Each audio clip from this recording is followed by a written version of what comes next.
Okay, तो last class में हम लोग आरआरबी जेई की क्लास को देख रहे थे, ठीक है। उसमें हमारा जो सेट सेकंड था उसको फाइनल कर चुके थे, ठीक है। ये हमारा कितना है, सेट थर्ड है, ठीक है।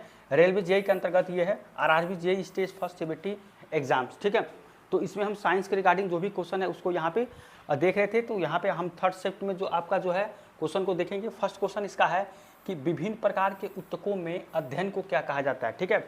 तो विभिन्न प्रकार के ऊतकों में जो अध्ययन होता है, ऊतक का जो अध्ययन होता है उसको क्या बोलते हैं, ऊतक विज्ञान, ठीक है। ऊतक विज्ञान उसको बोलते हैं, उसको इंग्लिश में क्या बोलते हैं, हिस्टोलॉजी, ठीक है। हिस्टोलॉजी इसको बोला जाता है, ठीक है। हिस्टोलॉजी इसको इंग्लिश भाषा में बोला जाता है। तो यहाँ पे क्या हो जाएगा आपका, इसको आपको जो ऊतक विज्ञान के अंतर्गत यहाँ पे अध्ययन किया जाता है, ठीक है। तो इसका आंसर हो जाएगा ऑप्शन नंबर डी। और यहाँ पे एक चीज़ और है, इसका जो कार्य देखें, अगर ऊतक का आप कार्य देखेंगे, ठीक है, तो फर्स्ट कार्य क्या करता है, ये जो ये ऊतक होता है इसका जो फर्स्ट आकार जो आपका होता है वो शरीर के क्या करता है, शरीर के आकार को ये देता है, ठीक है। शरीर को क्या करता है, ये आकार देता है, ठीक है। इसका फर्स्ट कार्य क्या हो जाएगा, शरीर को आकार देता है। दूसरा क्या करता है, ये हमारे मांसपेशियों को सहारा देता है, ठीक है। जो हमारे शरीर के जो मांसपेशी होते हैं, ठीक है, शरीर के जो आपके मांसपेशी होते हैं उसको क्या करता है, यहाँ पे इसका जो है सहारा देता है, ठीक है, सहारा देता है। तीसरा इसका क्या होगा, जो हमारे शरीर के फेफड़ा होता है, हृदय होता है, ठीक है, उसकी क्या करता है, ये आपका रक्षा करता है। यानी कि यहाँ पर आप बोल देंगे कि हृदय आपका जो फेफड़ा होता है, ठीक है, इसका क्या करता है, आपका रक्षा करता है, ठीक है, रक्षा करता है, ठीक है। तो ये आपके तीन यहाँ पे जो है इसकी कार्य हैं, बाकी और सारे हैं, तो यहाँ पे मेनली हम तीन बताए हैं, ठीक है। तो इसको क्या हो जाएगा, यहाँ पे अध्ययन को क्या कहा जाता है, ऊतक विज्ञान। इसका ऑप्शन नंबर डी आंसर हो जाएगा, ठीक है। अब नेक्स्ट क्वेश्चन देखिए। नेक्स्ट क्वेश्चन आपको यहाँ पूछा गया है, ये है आपका अमीबियासिस के कारण क्या होता है, ठीक है। अमीबियासिस के कारण क्या होता है, पेचिस होता है, ठीक है। यहाँ पे क्या होगा, ऑप्शन नंबर बी हो जाएगा, पेचिस, ठीक है। और पेचिस में क्या होता है, ये जो आपका पेचिस होता है ये आपका जो है इसमें दस्त होता है, ठीक है। खूनी दस्त यहाँ पे आप मतलब खूनी दस्त यहाँ पे होता है, ठीक है। ये आपको जो होता है पेचिस में खूनी दस्त होता है, ठीक है। और किसके कारण होता है, दूषित यहाँ पे जल के कारण, ठीक है। दूषित जो खराब जल होता है उसके कारण, भोजन के कारण, ठीक है। दूषित जल और दूषित भोजन के कारण क्या होता है, यहाँ पे ये आपका पेचिस होता है, ठीक है। तो इसके बारे में जानेंगे कि अमीबियासिस के कारण क्या होता है, आपका पेचिस होता है, ठीक है। और ये आपका क्या होता है, दस्त, जो खूनी दस्त होता है यहाँ पे ये होता है, ठीक है। तो इस तरह से इसको भी ठीक है। नेक्स्ट क्वेश्चन आपका यहाँ पे है कि निम्नलिखित में से कौन सा ऊर्जा का यहाँ पे जीवाश्म स्रोत नहीं है, ठीक है। ऊर्जा का जीवाश्म स्रोत, ठीक है। अब जो ऊर्जा का जीवाश्म स्रोत होता है वो क्या होता है, किसी जीव के दब के सड़ने से जो आपका ऊर्जा मिलता है वो क्या कहलाता है, जीवाश्म यहाँ पे स्रोत कहलाता है, ठीक है। तो यहाँ पे अगर आप देखेंगे तो कोयला भी आपका जीवाश्म स्रोत में आता है, मिट्टी का तेल भी जीवाश्म स्रोत में आता है, ये सीएनजी भी जीवाश्म स्रोत में। लेकिन गाय का गोबर है ये आपके किसी जीव के दब के सड़ने से यहाँ पे जीवाश्म जो यहाँ पे जो ऊर्जा बनता है जीवाश्म स्रोत में आपका नहीं आता है, ठीक है। तो यही आपको बोल रहा था कि इसमें से कौन सा स्रोत नहीं है, ठीक है। तो ऑप्शन नंबर डी इसका हो जाएगा, गाय का गोबर, ठीक है। तो इसको यहाँ पे आप याद रखेंगे, ऑप्शन नंबर जो डी है गाय का गोबर, इसका हो जाएगा, ये जीवाश्म स्रोत का ये नहीं होता है, ठीक है। नेक्स्ट क्वेश्चन आपका है यहाँ पे कि एक देखिए, नेक्स्ट क्वेश्चन आपको यहाँ पूछा गया है कि एक ध्वनि की तरंग आवृत्ति यहाँ पे क्या है, 50 हर्ट्ज है, ठीक है। दो तरंग है यहाँ पे, तरंग की आवृत्ति n बराबर क्या है, 50 हर्ट्ज है, ठीक है। और इसकी तरंग दैर्घ्य जो लैम्डा की वैल्यू है कितनी है, 4 मीटर है, ठीक है। 4 मीटर यहाँ पे है। तो तरंग ध्वनि की चाल बताइए, ठीक है। तो ध्वनि की यहाँ पे आपकी क्या हो जाएगी, चाल जो होगी ये क्या होती है आपकी, ये हो जाएगा यहाँ पे आपकी आवृत्ति इंटू तरंग दैर्घ्य, यानी कि n इंटू लैम्डा यहाँ हो जाएगा। लेकिन n कितना है, ये 50 है और ये कितना है 4, तो ये कितना हो जाएगा 200 हो जाएगा, ठीक है, मीटर पर सेकेंड। जो चाल हुई आप होगी 200 मीटर पर सेकेंड आपकी चाल हो जाएगी, ठीक है। तो आसानी से बता सकते हैं, ऑप्शन नंबर जो ए है इसका आंसर हो जाएगा, ठीक है। यहाँ पे बहुत इजीली क्वेश्चन था, यहाँ पे आपको आवृत्ति से यहाँ से आंसर दिखाते हैं, ये आपका लैम्डा हो जाएगा तरंग दैर्घ्य, इसका दोनों का मल्टीप्लिकेशन क्या होता है, आपका ध्वनि की चाल होती है, ठीक है। मतलब यहाँ पे तरंग दैर्घ्य और इसकी जो होगी आपकी आवृत्ति, ये आपकी चाल होगी 200 मीटर पर सेकंड आ जाएगा, ठीक है। तो ऑप्शन नंबर ए इसका आंसर इजीली हो जाएगा, ठीक है। इस तरह से अगला देखिए, नेक्स्ट क्वेश्चन आपका है कि साबुन लंबी श्रृंखला वाली सोडियम या पोटेशियम लवण होते हैं, ठीक है। एल्कोहल है, एस्टर है, एल्डिहाइड है, कार्बोक्सिलिक अम्ल है, ठीक है। तो ये क्या होता है आपका वसी अम्ल होता है, कार्बोक्सिलिक अम्ल जो होते हैं वसी अम्ल, ये क्या होता है कार्बन का, ये आपकी जो लंबी श्रृंखला वाले सोडियम पोटेशियम लवण होते हैं वो आपकी वसी अम्ल, यहाँ पे आपका कार्बोक्सिलिक अम्ल होगा, ठीक है। ऑप्शन नंबर डी इसका आंसर हो जाएगा। अगला है कि देखिए नेक्स्ट क्वेश्चन आपको यहाँ कह रहा है कि निम्नलिखित में से किसके डिजाइन के लिए आर्किमिडीज के सिद्धांत का यहाँ पे प्रयोग किया जाता है। ठीक है, तो यहाँ पे आपको बेसिकली डिजाइन ट्रक है, हवाई जहाज है, पनडुब्बी है, कार है। ठीक है, तो यहाँ पे क्या होगा आंसर आपका पनडुब्बी। ठीक है, पनडुब्बी होगा आर्किमिडीज का सिद्धांत, जिससे आपका जो है यहाँ पे प्रयोग किया जाता है। अब आर्किमिडीज का सिद्धांत क्या कहलाता है, देखिए यहाँ पे ये आपका कहलाता है, मान लीजिए कोई ये कहता है, ये आर्किमिडीज का सिद्धांत कि कोई तरल यहाँ पे आपका माध्यम है। ठीक है, ये आपका मान लीजिए तरल माध्यम है, यहाँ पे कोई तरल है आपका माध्यम है। ठीक है, इसमें क्या होता है, कोई वस्तु यहाँ रखी जाती है। ठीक है, जो तरल माध्यम होता है कुछ वस्तु रखी जाती है, तो उस पर एक क्या होता है, एक उत्प्लावन बल कार्य करता है इस वस्तु पे। ठीक है, तो जो इस पे उत्प्लावन बल जो कार्य करता है, वो जो उत्प्लावन बल होता है इस वस्तु द्वारा जो तरल माध्यम होता है जितना हटाता है, जो तरल हटाता है, उस जो तरल हटता है उस तरल के क्या होता है, जो उत्प्लावन बल होता है उस तरल के भार के बराबर होता है। ठीक है, मतलब यहाँ इस पर जैसे इसको रखेंगे तो इसको क्या होगा, इस पर एक उत्प्लावन बल काम करता है। ठीक है, उत्प्लावन बल कार्य करेगा, और वही जो उत्प्लावन बल होता है इस वस्तु द्वारा जो हटाया गया जो तरल भाग होता है उसके भार के बराबर होता है। ठीक है, यही आपका क्या कहलाता है, आर्किमिडीज का सिद्धांत कहता है। ठीक है, तो बेसिकली इस पर क्या होता है कि पूछ रहा था कि आर्किमिडीज के सिद्धांत का प्रयोग किया जाता है किस पे, ये आपका पनडुब्बी में किया जाता है। ठीक है, तो यही आपको पूछ रहा था कि किसके लिए डिजाइन किया जाता है, तो ऑप्शन नंबर सी इसका आंसर हो जाएगा। ठीक है, और आर्किमिडीज सिद्धांत के बारे में आप देखे ही हैं कि किसी तरल माध्यम है, वहाँ पे कोई वस्तु यहाँ पे है। ठीक है, किसी तरल माध्यम में, तो जब आप वस्तु रखेंगे तो उस वस्तु पे क्या होगा, एक उत्प्लावन बल कार्य करता है, और जो उत्प्लावन बल होता है वो क्या होता है कि इस वस्तु द्वारा जो तरल भाग होता है उसके भार के बराबर होता है। ठीक है, यही आपका आर्किमिडीज का सिद्धांत कहता है। ठीक है, तो ये आपका बेसिकली था आंसर नंबर सी इसका। अगला देखिए नेक्स्ट क्वेश्चन आपको यहाँ कह रहा है कि गैल्वेनाइजेशन लोहे की क्या होती है, एक पतली परत की कोटिंग करके उसे जंग से बचाने की एक विधि है। ठीक है, तो यहाँ आपको बताना है कि क्या होगा, तो गैल्वेनाइजेशन क्या होती है, यहाँ पे एक जो है जस्ता यहाँ पे हो जाएगा कि जस्ता की एक पतली क्या होती है, परत होती है। जो आपका जिंक होता है उसका एक क्या होती है, एक पतली परत होती है, जिससे क्या किया जाता है कि लोहे पर यहाँ पे जो है उसको जंग से बचाने के लिए उस पर आपको गैल्वेनाइजेशन किया जाता है। ठीक है, अब गैल्वेनाइजेशन के फायदे क्या होते हैं कि जिस भी यहाँ पे आपकी जो लोहे की जो भी कोई भी आपकी वस्तु होती है उस पर जिंक की जो कोटिंग यहाँ पे चढ़ा देंगे तो उसकी क्या होती है, उसकी आयु बढ़ जाती है। ठीक है, उसकी क्या होती है, आयु यहाँ पे बढ़ जाती है, जीवन काल उसका क्या होता है, बढ़ जाता है, मतलब उस पर जंग लगना जो है कम हो जाता है, मतलब जंग नहीं लगता है। ठीक है, तो इस हिसाब से इसका जो आपका जो है गैल्वेनाइजेशन करता है जिंक धातु का जस्ता। ठीक है, तो यहाँ पे इसका जो एटॉमिक नंबर क्या होता है, जिंक। ठीक है, इसका एटॉमिक नंबर कितना होता है, जिंक का 30 होता है, और एटॉमिक मास कितना होता है, 65 होता है। ठीक है, और ये आपका क्या है, डी ब्लॉक का एलिमेंट होता है, इसके बारे में आपको कई बार बता चुके हैं। डी ब्लॉक का आपका क्या होता है, ये आपका एलिमेंट होता है। ठीक है, और ये डी ब्लॉक के एलिमेंट को जितने भी होते हैं उसको क्या बोलते हैं, संक्रमण धातु कहते हैं। ठीक है, संक्रमण धातु मीन्स यहाँ पे ट्रांजिशन एलिमेंट कहते हैं। ठीक है, ट्रांजिशन। ठीक है, ट्रांजिशन इसको एलिमेंट यहाँ पे कहते हैं। तो ये आपका बेसिकली क्या था, ऑप्शन नंबर ए इसका आंसर हो जाएगा। ठीक है, इसके बाद देखिए नेक्स्ट क्वेश्चन आपका यहाँ पे, देखिए नेक्स्ट क्वेश्चन आपको यहाँ कहा गया है कि ऊर्ध्वाधर सारणी की 36 पंक्ति को क्या कहा जाता है। ठीक है, तो ऊर्ध्वाधर सारणी के 36 पंक्ति जो आपको ये पूछ रहा है कि 36 पंक्ति को क्या कहा जाता है। आपको पता है कि आवर्त सारणी में 2 पंक्ति होती है, एक आपकी क्षैतिज होती है, एक आपकी ऊर्ध्वाधर होती है। ठीक है, तो यहाँ पे जो आपकी क्षैतिज जो आपकी पंक्ति होती है, क्षैतिज यहाँ पे पंक्ति होती है, और एक आपकी क्या होती है, ऊर्ध्वाधर पंक्ति। ठीक है, ऊर्ध्वाधर पंक्ति होती है। ठीक है, तो यहाँ पे आपका ये होती है, इसको क्या कहते हैं, आपको जो क्षैतिज पंक्ति को यहाँ पे आवर्त सारणी की क्षैतिज पंक्ति को क्या कहा जाता है, आवर्त कहा जाता है। ठीक है, यहाँ पे आपको आवर्त कहा जाता है। ठीक है, और इसको क्या कहते हैं, जो ऊर्ध्वाधर पंक्ति होती है इसको क्या कहा जाता है, समूह कहा जाता है, ग्रुप क्या कहा जाता है। ठीक है, समूह कहा जाता है। और आवर्त की संख्या कितनी होती है, समूह की संख्या कितनी होती है, तो यहाँ पे आपको आवर्त सारणी में आवर्त 7 होते हैं। ठीक है, और जो समूह होते हैं ये आपके 18 होते हैं। ठीक है, 18 समूह और 7 आवर्त होते हैं। पीरियड जो होता है 7 होता है, ग्रुप कितना होता है, 18 होता है। ठीक है, तो ये आपको यहाँ पे है।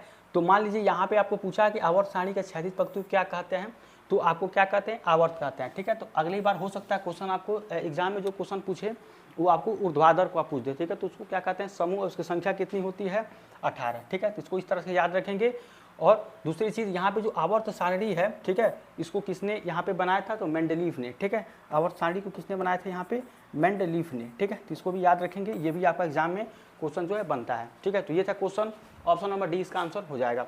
अगला क्वेश्चन देखिए, नेक्स्ट क्वेश्चन आपको यहाँ पूछा गया है कि किसी पदार्थ के उच्च सांद्रता वाले क्षेत्र से निम्न सांद्रता वाले क्षेत्र में जाने को कहा जाता है। ठीक है, तो किसी भी पदार्थ के उच्च सांद्रता से अगर आप निम्न सांद्रता में जाते हैं उसको क्या कहते हैं, यहाँ पे विसरण कहा जाता है। ठीक है, विसरण, ठीक है, विसरण कहा जाता है। ठीक है, इसको यहाँ पे याद रखिएगा। और विसरण सबसे तेजी से किस में होता है, अगर विसरण अगर तेजी से बात करें तो किस में होता है, ये आपका गैस में होता है। ठीक है, डिफ्यूजन। और फिर यहाँ पे सबसे कम किस में होता है, ये आपका ठोस में होता है, सॉलिड में। ठीक है, ये आपका सबसे कम किस में होता है, सॉलिड में होता है। ठीक है, तो इसको भी याद रखेंगे, विसरण सबसे तेजी से किस में होता है, गैस में, और सबसे कम किस में होता है, सॉलिड में। तो यही आपको पूछा था, ऑप्शन नंबर 20 का जो है ये आपका विसरण हो जाएगा। ठीक है, इसके बाद देखिए नेक्स्ट क्वेश्चन। देखिए नेक्स्ट क्वेश्चन आपको है यहाँ पे कि निम्नलिखित में से कौन सा आपको विटामिन सी की बड़ी आपूर्ति प्रदान करता है। ठीक है, तो विटामिन सी की सबसे बड़ी आपूर्ति कौन सा करता है ये बताना है आपको। केला है, खट्टे फल है, आलू है, मांस है।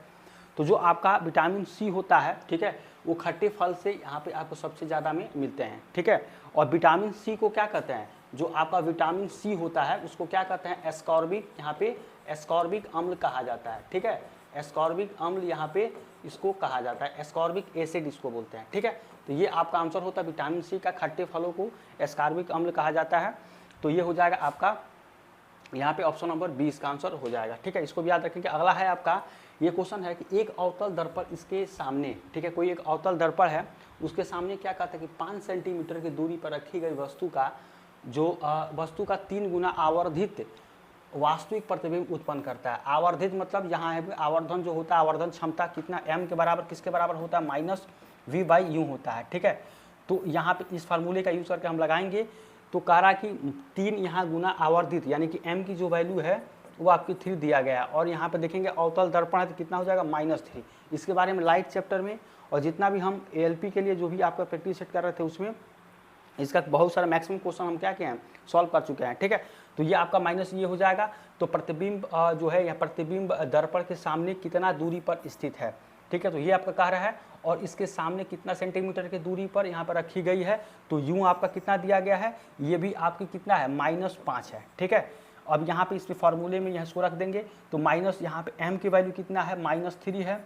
और ये कितना हो जाएगा, -v। ये आपको बताना है क्योंकि प्रतिबिंब दर्पण के सामने कितनी दूरी पर है ये आपको बताना है। ठीक है, और यहाँ पे u का वैल्यू कितना है, माइनस का यहाँ पे 5, ये इधर गुणा होगा तो -3 × -5 इक्वल्स टू -v। ये कितना हो जाएगा, +15 हो जाएगा। ठीक है, तो यहाँ -v, तो v कितना आ जाएगा, यहाँ माइनस इधर ये आ जाएगा तो कितना हो जाएगा, -15 यहाँ पे आपका आ जाएगा। ठीक है, तो ये कितना हो जाएगा, तो क्या आ जाएगा, ऑप्शन नंबर जो डी है इसका। ठीक है, ये 15 सेंटीमीटर की दूरी पर क्या करेगा, यहाँ पे आपका बनाएगा। क्योंकि यहाँ पे माइनस आया है तो ये क्या आपका अवतल दर्पण है, तो यहाँ पे डायरेक्ट आप बता सकते हैं कि ये 15 जो है सेंटीमीटर इसका आंसर आ जाएगा। ठीक है, तो यही इससे फार्मूले का आप यूज़ करके आसानी से इसको सॉल्व कर लेंगे। ठीक है, तो ये था क्वेश्चन। अगला देखिए, देखिए नेक्स्ट क्वेश्चन है कि विद्युत धारा का प्रवाह है। ठीक है, तो विद्युत यहाँ पे आवेशों का जो है, विद्युत आवेशों का क्या है, विद्युत धारा का प्रवाह होता है। विद्युत जो आवेश होता है मीन्स Q=I × जो T होगा, ये आपका आंसर हो जाएगा। Q=I × T ये हो जाएगा। तो ऑप्शन नंबर जो बी है इसका आंसर यहाँ पे हो जाएगा। ठीक है, विद्युत धारा का प्रवाह ऑप्शन नंबर 20 का आंसर हो जाएगा। ठीक है, इसके बाद देखिए अगला है कौन सी, देखिए नेक्स्ट क्वेश्चन आपको यहाँ कहा गया है कि कौन सा नियम कहता है कि रासायनिक अभिक्रिया में द्रव्यमान को, देखिए यहाँ ध्यान पर दीजिएगा, ऊर्जा नहीं दिया है, यहाँ पे द्रव्यमान दिया गया है। ठीक है, एक होता है ऊर्जा संरक्षण का नियम। ठीक है, वहाँ ऊर्जा की बात की जाए, यहाँ पे आपका क्या है, द्रव्यमान को न तो उत्पन्न किया जा सकता है न ही नष्ट किया जा सकता है। तो ये क्या हो जाएगा, द्रव्यमान संरक्षण का नियम यहाँ पे हो जाएगा। ठीक है, वहाँ पे ऊर्जा को ना तो आपको नष्ट किया जा सकता है ना ही तो आपको उसको उत्पन्न किया जा सकता है। तो ऊर्जा संरक्षण का यहाँ पे आपको द्रव्यमान दिया गया है, तो क्या हो जाएगा, द्रव्यमान को न तो उत्पन्न किया जा सकता है नहीं नष्ट किया जा सकता है। ये क्या हो जाएगा, ऑप्शन नंबर डी इसका आंसर हो जाएगा, द्रव्यमान संरक्षण का नियम। ठीक है, इसका ऑप्शन नंबर डी आंसर होगा। अगला देखिए नेक्स्ट क्वेश्चन आपको यहाँ कह रहा है कि निम्नलिखित में से कौन सा मूल मतलब रूट जो होता है, जो जड़ होता है, ठीक है, वो सब्जी नहीं है। ठीक है, जिसमें वो ऐसा सब्जी इसमें है जो आपको उसको जड़ नहीं होता है। ठीक है, तो गाजर तो भाई अंदर होता है, इसमें भी होता है, इसमें भी सलजम में होता है। जो हम देखेंगे ऑप्शन नंबर सी, टमाटर में इसमें जड़ नहीं होता है। ठीक है, ये पौधों में आपका होता है, टमाटर आपको देखेंगे होंगे, मूली में भी होता है। ठीक है, तो इसका आंसर क्या हो जाएगा, ऑप्शन नंबर सी। हम टमाटर में यहाँ पे जड़ जो है आपका नहीं होता है, रूट नहीं होता है।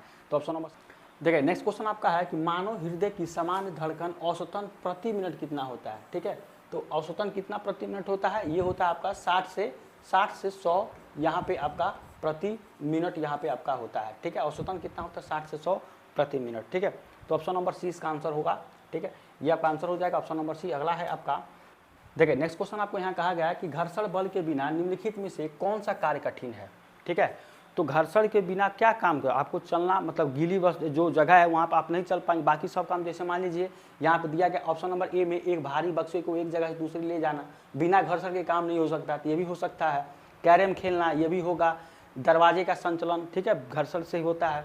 लेकिन यहाँ पे देखेंगे कि गीले संगमरमर के फर्श पर चलना, ये क्या होगा, आपका ऑप्शन नंबर डी यहाँ पे आंसर हो जाएगा। ठीक है, ठीक है, तो इसका क्या हो जाएगा, ऑप्शन नंबर डी जो होगा ये आपका क्या कार्य करना यहाँ पे कठिन हो जाएगा, गीले संगमरमर पर फर्श पर चलना ये आपका कठिन है। ठीक है, तो इस तरह से आपका ऑप्शन नंबर डी आंसर हो जाएगा। ठीक है, और घर्षण बल क्या होता है, फ्रिक्शन फोर्स, इसको कई बार हम जो है देख चुके हैं कि मान लीजिए कोई आपकी वस्तु है, ऑब्जेक्ट है, ये आपका फर्स्ट ऑब्जेक्ट है, ये सेकेंड ऑब्जेक्ट है, तो क्या करता है, ये आपकी गति कर रहा है। ठीक है, ये गति कर रहा है, ये भी आपकी गति कर रहा है, तो क्या होता है, इन दोनों वस्तुओं के बीच में एक जो है फोर्स का काम, बल कार्य करता है, दोनों वस्तुओं के बीच में क्या करता है, बल कार्य, यहाँ पे बल कार्य करता है, जो क्या करता है, ये जो गति करती जो वस्तु है इसका क्या करता है, विरोध करता है। ठीक है, जो विरोध करता है वही क्या करता है, आपका जो बल वो घर्षण बल का कार्य करता है। ठीक है, और जो घर्षण बल जो होता है, जो फ्रिक्शन फोर्स होता है, वो हमेशा क्या करता है, दोनों वस्तुओं की गति के अपोजिट काम करता है। ठीक है, अपोजिट क्या करता है, मतलब विपरीत काम करता है। ठीक है, इसको भी यहाँ पे याद रखेंगे कि जो घर्षण बल होता है दोनों वस्तुओं के गति का हमेशा जो है विपरीत कार्य करता है। ठीक है, तो यही है, दो वस्तु है, गति है, गतिमान है, तो उसके बीच में क्या हुआ, एक बल का आपका कार्य करता है। ठीक है, जो क्या करता है, उस दोनों वस्तुओं की गति का विरोध करता है, उसको क्या करते हैं, घर्षण बल करते हैं, और हमेशा ये दोनों वस्तुओं की गति के विपरीत कार्य करता है। ठीक है, इसको भी यहाँ पे याद रखेंगे, तो ये आपका हो जाएगा घर्षण बल। तो इस तरह से आपका गीले संगमरमर के फर्श पर चलना क्या होगा, मुश्किल हो जाएगा घर्षण बल के बिना। तो ऑप्शन नंबर डी आंसर। देखिए नेक्स्ट क्वेश्चन आपको है कि ध्वनि की चाल माध्यम के गुणों पर निर्भर करता है। ठीक है, तो जो ध्वनि की चाल होती है वो आपको क्या करता है, ताप पर भी निर्भर करेगा, प्रत्यास्थता पर भी, घनत्व पर भी, इनमें से सभी पर क्या करता है, ध्वनि की चाल आप पर निर्भर करता है। ऑप्शन नंबर ए इसका आंसर हो जाएगा। ठीक है, तो ये था आपका ध्वनि की चाल जो किस माध्यम पर निर्भर करता है, तो आपके ऑप्शन नंबर सभी पे। इसके बाद से है अगला आपका, यहाँ पे देखेंगे कि इनमें से कौन सी वायु से भारी शारीरिक गुहा है। ठीक है, तो यहाँ से वायु से भारी शारीरिक गुहा क्या है, साइनस जो होता है ये आपका हो जाएगा। ठीक है, ऑप्शन नंबर ए इसका आंसर हो जाएगा। जो साइनस होता है वो आपकी वायु से भरी शारीरिक गुहा है। ठीक है, इसके बाद देखिए अगला क्वेश्चन, असंतृप्त कार्बन यौगिक जलने पर बहुत सारे काले धुएं के साथ क्या होता है, एक रंग की लौ उत्पन्न करता है। ठीक है, वो रंग है आपका क्या होता है, ये पीले रंग का होता है। ठीक है, जो असंतृप्त कार्बन जो कार्बन यौगिक होते हैं इसमें क्या होता है, कम से कम क्या होता है, एक कार्बन यहाँ पे डबल बॉन्ड होता है या आपके ट्रिपल बॉन्ड होता है। ठीक है, तो इस तरह से आपके ये आपके कार्बनिक यौगिक जो असंतृप्त कार्बनिक यौगिक होते हैं उसमें एक डबल बॉन्ड या ट्रिपल बॉन्ड यहाँ पे होता है। ठीक है, तो ये होता है। तो ये पूछ रहा है कि इसको जो आपको जो काले धुएं के साथ एक रंग की जो आपके लौ उत्पन्न होती है, कौन सा रंग होता है, पीला रंग यहाँ पे आपका हो जाएगा। ऑप्शन नंबर ए इसका। नेक्स्ट क्वेश्चन है आपका, मसाला और खाद्य परीक्षणों के रूप में इस्तेमाल किए जाने के अलावा साधारण नमक का उपयोग किसको बनाने के लिए कच्चे माल के रूप में किया जाता है। ठीक है, तो इसमें से क्या किया जाता है कि साधारण नमक का उपयोग किसको बनाने के लिए किया जाता है, ये आपका है। तो ब्लीचिंग पाउडर को, बेकिंग सोडा को, इनमें से सभी, और सोडियम हाइड्रोक्साइड को, तो किससे किया जाता है, सभी को किया जाता है। ठीक है, यहाँ पे मसाले और खाद्य परीक्षण के रूप में इस्तेमाल किए जाने के अलावा साधारण नमक का उपयोग सभी, इनमें से सभी का जो है कच्चे माल के रूप में किया जाता है। इसका ऑप्शन क्या हो जाएगा, ऑप्शन नंबर सी इसका आंसर हो जाएगा। देखिए ब्लीचिंग पाउडर जो होता है ये होता है CaOCl2, ये होता है ब्लीचिंग पाउडर। बेकिंग सोडा का फार्मूला क्या होता है, ये होता है NaSCO3। ठीक है, ये होता है आपका NaOH। ठीक है, ये होता है NaOH। तो यहाँ पे आपको सभी हो जाएगा और ऑल ऑफ दीज यहाँ पे हो जाएगा। ठीक है, ऑल ऑफ दीज इसका आंसर हो जाएगा। तो यहाँ पे ब्लीचिंग पाउडर फार्मूला क्या होता है, CaOCl2। ठीक है, जिसको यहाँ पे याद रखेंगे, ऑप्शन नंबर सी इसका आंसर हो जाएगा। ठीक है, नेक्स्ट क्वेश्चन देखिए, नेक्स्ट क्वेश्चन आपको यहाँ कहा गया है कि नींबू का रस जो है खट्टा होता है क्योंकि इसमें क्या होता है। ठीक है, तो नींबू का रस जो खट्टा होता है इसमें क्या होता है, सिट्रिक अम्ल पाया जाता है। ठीक है, सिट्रिक अम्ल यहाँ पे पाया जाता है नींबू में। कल हम आपको बताए थे कि सिट्रिक एसिड जो है इसमें, सिट्रिक अम्ल या इसमें क्या कहा जाता है, आपका पाया जाता है नींबू में। ठीक है, पाया जाता है। और यहाँ पे आप देखेंगे सिट्रिक अम्ल हो जाएगा इसमें, कि इसमें क्या होता है, आपका अम्ल होता है जो सिट्रिक अम्ल इसमें पाया जाता है। ठीक है, और यहाँ पे क्या होता है, यहाँ पे इसका जो pH वैल्यू आप देखेंगे, इसको अम्ल में जो होता है pH वैल्यू के बारे में हम कई बार आपको बताए हैं कि pH वैल्यू अगर 7 से कम है, ठीक है, तो ये आपका क्या होगा, अम्ल हो जाएगा। ठीक है, ये आपका अम्ल होता है। pH वैल्यू अगर आपका 7 के बराबर है तो ये क्या होता है, ये आपका उदासीन होता है। ठीक है, उदासीन होता है। pH वैल्यू क्या है, 7 से ज़्यादा है तो ये आपका क्या होता है, क्षार होता है। ठीक है, ये क्या होता है, क्षार होता है। तो इसको भी यहाँ पे याद रखेंगे।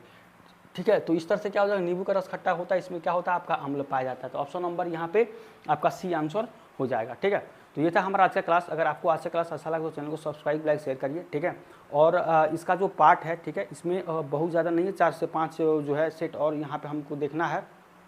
ठीक है, तो जल्द ही इसको ख़त्म करके जो भी एलपी का और भी सारा जो भी प्रॉब्लम है उसको भी देखेंगे। ठीक है, और जो भी आपको क्यूरी है उसको कमेंट करके पूछ सकते हैं या बता सकते हैं। ठीक है, तो इसका जो नेक्स्ट पार्ट है नेक्स्ट क्लास में देखें। तब तक थैंक यू सो मच।